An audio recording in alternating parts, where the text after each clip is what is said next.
¿Sabe usted qué presidente de la República endeudó más al Ecuador? Esa es una pregunta que se ha intentado responder y creo que lo logra. La Fundación Ciudadanía y Desarrollo, que ha hecho una investigación a través del tiempo sobre los presidentes y sus decisiones económicas y el compromiso o cómo ha comprometido económicamente al país en términos de deuda. Y hace un análisis, me parece interesante. Debo decir que no lo he podido revisar a profundidad, pero sí revisando se menciona desde 1990, empieza a hacer un análisis sobre el proceso que nos llevó finalmente a la dolarización y todo lo que significó aquello luego con los presidentes de turno. Bueno, para hablar sobre el particular y que nos explique las características de este estudio y finalmente nos responda a la pregunta, hemos invitado a Leonardo Gómez. Él es coordinador del Observatorio de Gasto Público de la Fundación Ciudadanía y Desarrollo. Gracias, Leonardo, por atendernos. Lo vi ahí, pero se nos fue. Vamos a invitarlo nuevamente para que ingrese a la sala. Y la primera inquietud que queremos, entiendo que sí nos está escuchando, la primera inquietud que quiero preguntarle es, danos, antes de llegar al punto clave, un poco el concepto de la investigación. Es decir, porque insisto, ustedes empiezan desde muy antes, incluso hablan del Sucre, pero finalmente llegan a la dolarización. ¿Por qué hacen todo este contexto para llegar finalmente al tema de fondo, que es la deuda de los diferentes presidentes en términos del endeudamiento de nuestro país? ¿Cuál es el concepto? Bienvenido, Leonardo. Qué gusto saludarte, Andrés. Antes de nada, quiero confirmar, ¿me escuchas? Sí, perfectamente.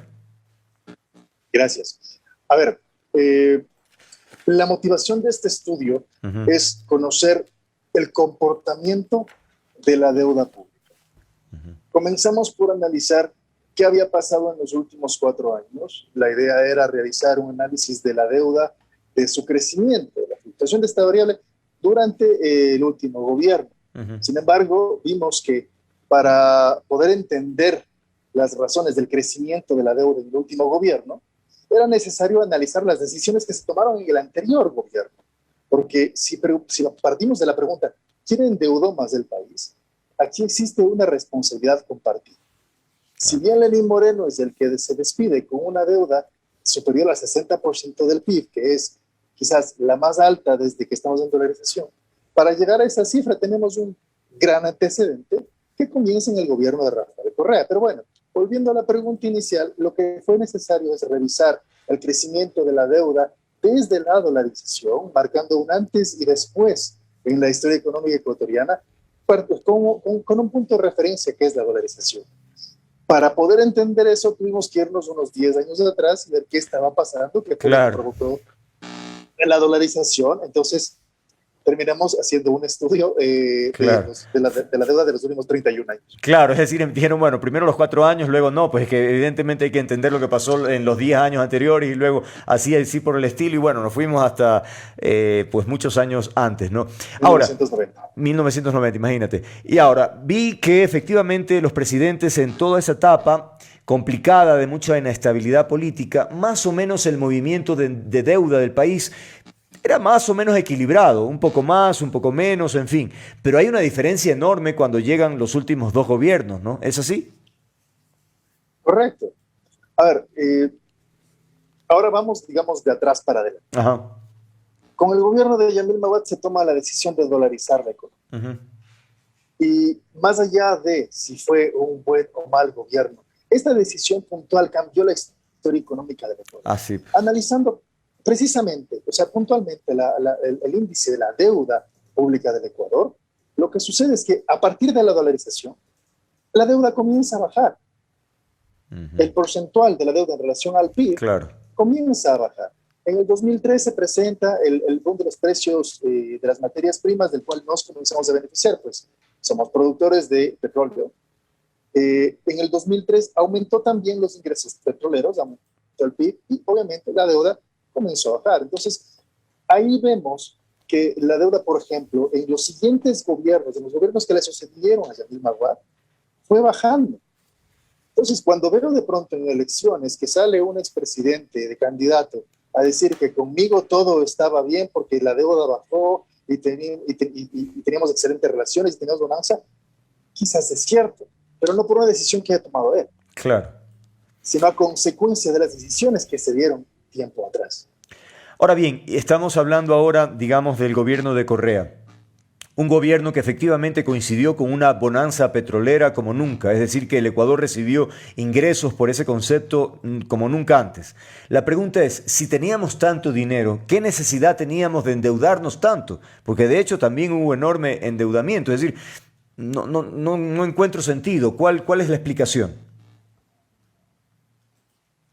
A ver, aquí voy a leerte simplemente parte del informe para ser muy puntual en esto. El gobierno de Correa, en la página 12 ponemos claramente, el gobierno de Correa se caracterizó por apostarle al gasto e inversión estatal como motor de la economía. De los 10 años de su permanencia en el Poder Ejecutivo destacan 2 etapas muy marcadas. La primera, de 2007 a 2014, cuando la bonanza petrolera trajo un beneficio inusitado al país. Y la segunda etapa, de 2014 a 2017, cuando la caída mundial de los precios del petróleo, la apreciación del dólar y, ojo, una nula política de previsión y ahorro por parte del Estado, impactaron en la economía ecuatoriana y en el modelo económico adoptado por Correa.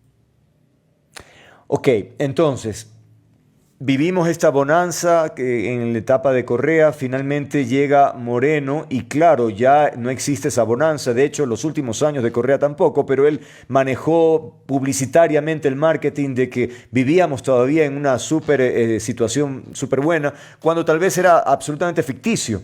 Lo cierto es que Moreno se encuentra en una situación crítica y él también entonces decide endeudarnos y de manera importante. A ver, el tema de Rafael Correa es que, claro, él, al igual que todos los gobiernos de izquierda que se impusieron en América Latina, aprovecharon muy bien esta bonanza de las materias primas. Mira, Ecuador tiene una economía que es muy sensible a los cambios internacionales. Cuando existe crisis económica en Asia, o sea, hubo una crisis económica en Asia en donde se devaluaron las monedas en Tailandia, en Malasia y demás, a nosotros nos afectó. En 1998, cuando nosotros tuvimos el salvataje bancario y demás, y en el 2000 la doble recesión, existía también un contexto de crisis mundial. Ahora, en la época de Correa, Correa entra en medio de una bonanza de la que se benefició no solo Ecuador, sino varios países de América Latina, con la bonanza de las materias primas.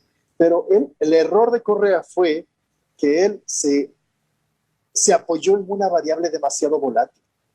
Y cuando los precios del petróleo caen en el 2014, él había adquirido una deuda enorme porque tenía un gasto público enorme, el Estado obeso, teníamos una empresa para coordinar las empresas públicas.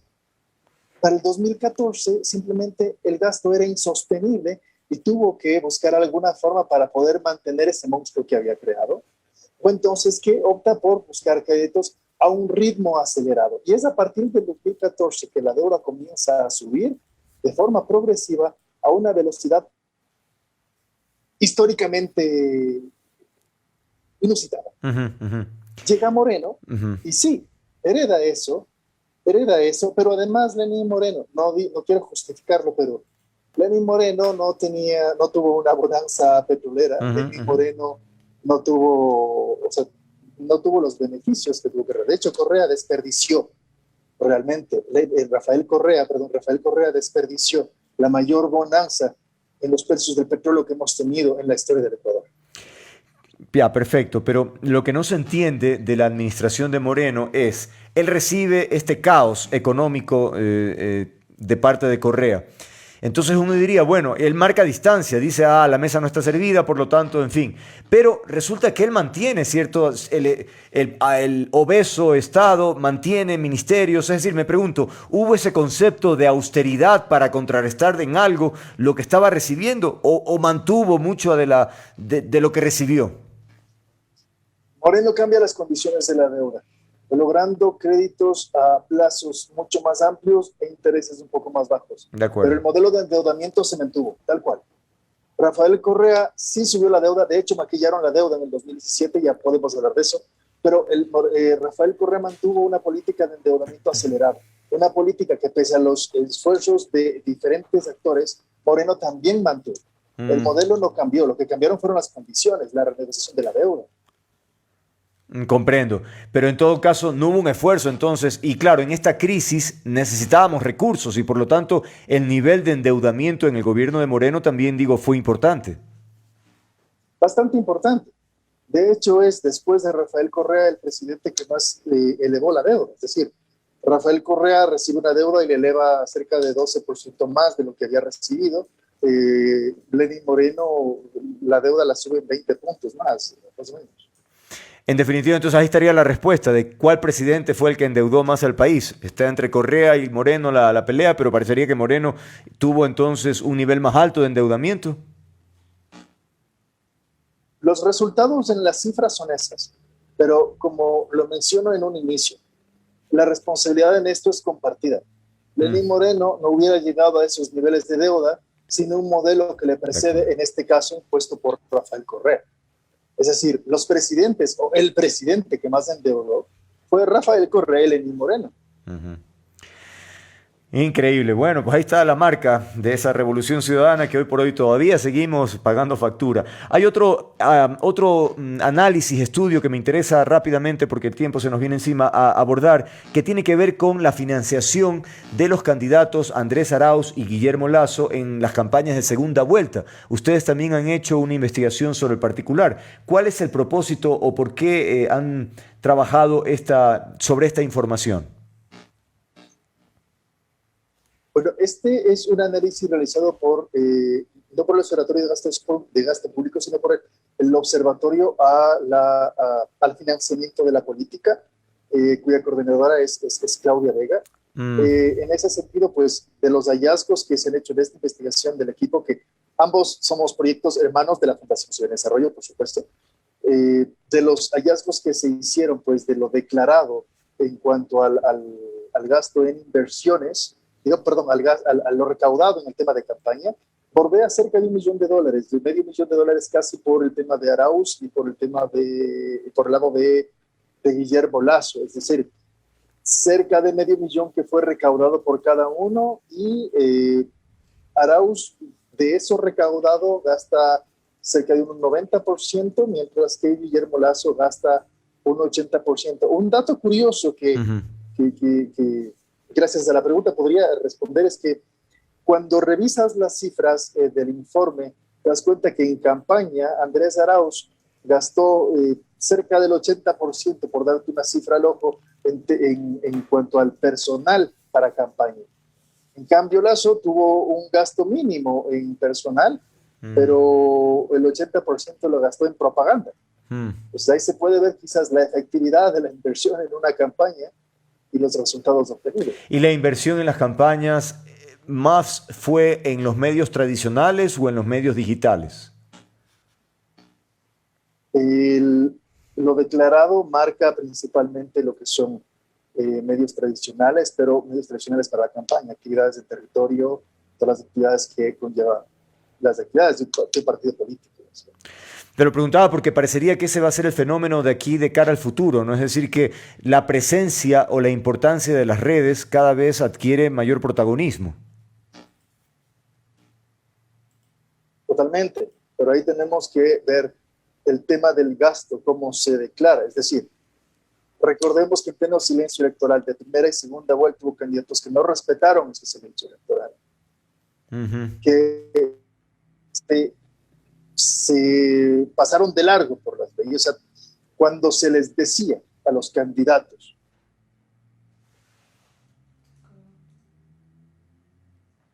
Ah, se nos quedó congelado. Vamos a ver si lo recuperamos. estamos Ah, aquí, sí, ahí estamos ya. Perfecto.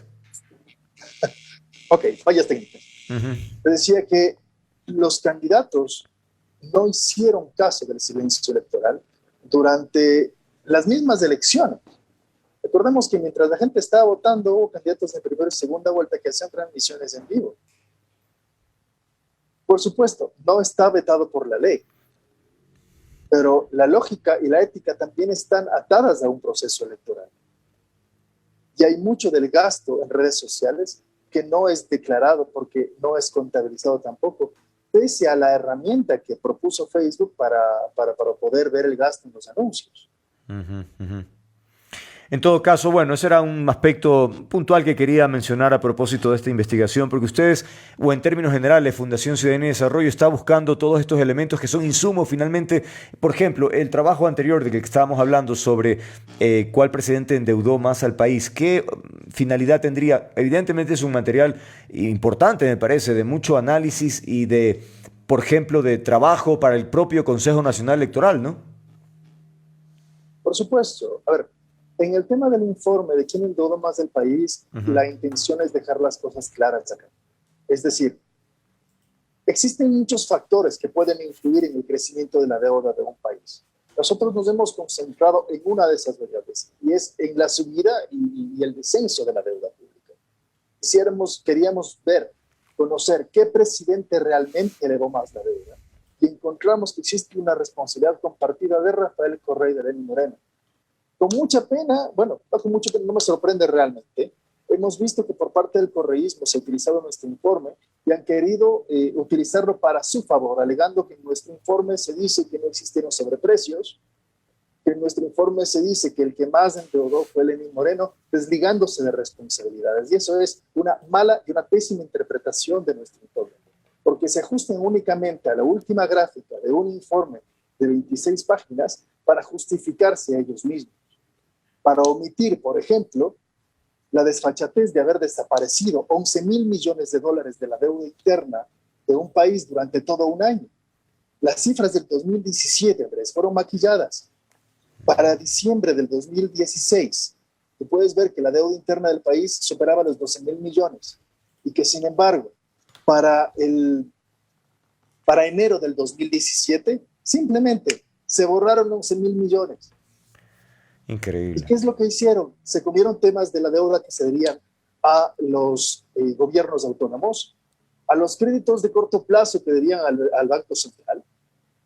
Se comieron las operaciones que tenían en bonos soberanos o tratos que tenían incluso la deuda con el IES, justificados en Ujú. palabras de ellos en que era el equivalente a pedirle plata prestada a la madre, porque para ellos la plata que le debían a las instituciones públicas no debía contabilizarse.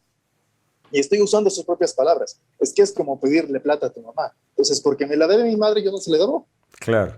Entonces, en algunos casos maquillaron, en otros casos también utilizaron la figura de que eso no es deuda. Es decir, se inventaron, no sé cómo ni por qué, que algún rubro no representaba en realidad una deuda y por lo tanto ni siquiera la contabilizaban. En un inicio lo culpabilizaron al Fondo Monetario Internacional. Decían que era recomendación de una fórmula tomada del Fondo Monetario Internacional. Llama la atención que para unas cosas el Fondo Monetario sirve y para otras simplemente es el diablo. Ujú, ujú. Ahora, recordemos que esto que estamos contando ahora en su momento también fue denunciado por la Comisión Auditora de la Deuda que convocó la Contraloría una vez terminó el gobierno de Rafael Correa. Son cosas que están justificadas, pero que simplemente deben quedar presentes en la historia. ¿Cuánto tiempo les llevó trabajar este material? Eh, 6 meses más o menos. Ah, sí, es que realmente es que hay mucha información, además técnica, ¿no? Esto no estamos hablando de una cuestión de carácter político, estamos hablando de evidencias contundentes a propósito de las cifras, de las comparaciones, de lo que han sido estas decisiones que hoy por hoy nos mantienen en una situación complicada, ¿no? Porque, insisto, vienen desde la época de Yamil Maguad y poco a poco todos los presidentes y sus decisiones. En este sentido, y en cuanto a equipo, también me gustaría, ¿cuántas personas participaron en la elaboración de este documento? Pocas más, pocas menos. Haría muy mal en decirte una cifra porque fue, digamos, Es que en seis fue variando. meses, Hubo personas que, perdón, digo que en 6 meses, claro, tiene que haber participado algunas personas, ¿no? O sea, porque... hay un equipo, mira, hay un equipo bastante grande y bastante compacto en la Fundación Ciudadanía y Desarrollo y todos trabajamos en conjunto.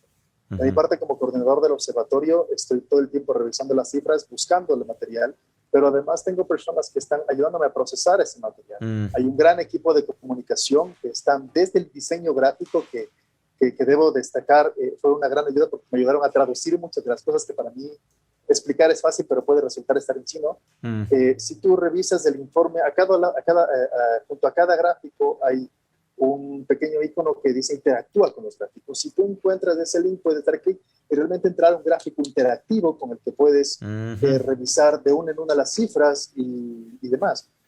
¿Y cómo la gente y cómo las personas pueden tener acceso a este material? ¿Entran a la fundación, o sea, algún link de la fundación o qué? ¿Por dónde? Pueden ingresar a la página web de la Fundación Desarrollo.org o la página web del observatorio, gastopublico.org, que es la página web del Observatorio de Gasto Público, y pueden ahí descargar o ver el informe. Es un tema para poder sentarse y leer, como tú dices. Hemos tratado de hacerlo bastante amigable. Entonces, contamos el contexto histórico, la evolución de la deuda para poder entender en qué contexto subió o bajó la deuda. Y bueno, pues las cifras desglosadas de deuda interna y deuda externa que fue el objeto inicial del estudio. ¿Van a enviar un ejemplar al Consejo Nacional Electoral? ¿Les van a esperar que ellos lo pidan o que ellos lo revisen por su cuenta o van a enviarles ahí un obsequio?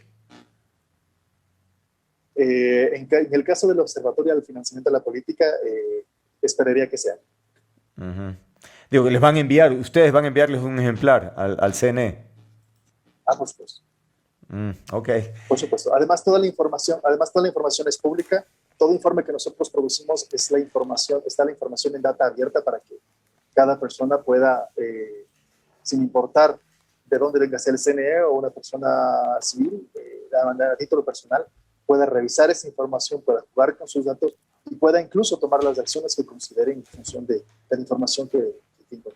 Por cierto, un detalle, para este trabajo requieren de acceso a la información. ¿Qué tan fácil o difícil fue aquello? ¿En algunos aspectos fue más complicado que en otros? Para el Observatorio de Gasto Público, sí. Es decir, se utilizó mucha data disponible ya en el Banco Central del Ecuador y en el Ministerio de Finanzas. En ese sentido, no hubo gran inconveniente, más allá de la búsqueda con personas, por ejemplo, que están fuera del proyecto, pero que aportaron con el conocimiento histórico de lo que sucedió en diferentes épocas. Es decir, tengo 36 años y para mí se me hace un poco difícil recordar qué pasó en el 90. Claro. Entonces, por eso te hablaba de que hay mucha gente que quizás se me pase el nombre, pero que ayudaron y aportaron en esto. Entonces, el acceso a la información se nos complicó un poco en el 2017, como te digo, porque ahí fue que se maquilló la deuda y tuvimos las cifras. Recuerda que Correa se fue diciendo que dejó una deuda pública del 20%, cuando en realidad superaba el 40%. Y eso sin considerar algunos rubros, porque si no subía al 60%. Claro. Entonces, en ese punto fue difícil porque no existía ese dato. Estamos concluyendo. Tú que manejas el tema de rubros que tienen que ver con sueldos, o me imagino que tienes claridad, aclárame algo. Ningún funcionario público puede tener un sueldo superior al del presidente. ¿Esto es así? Totalmente. Totalmente.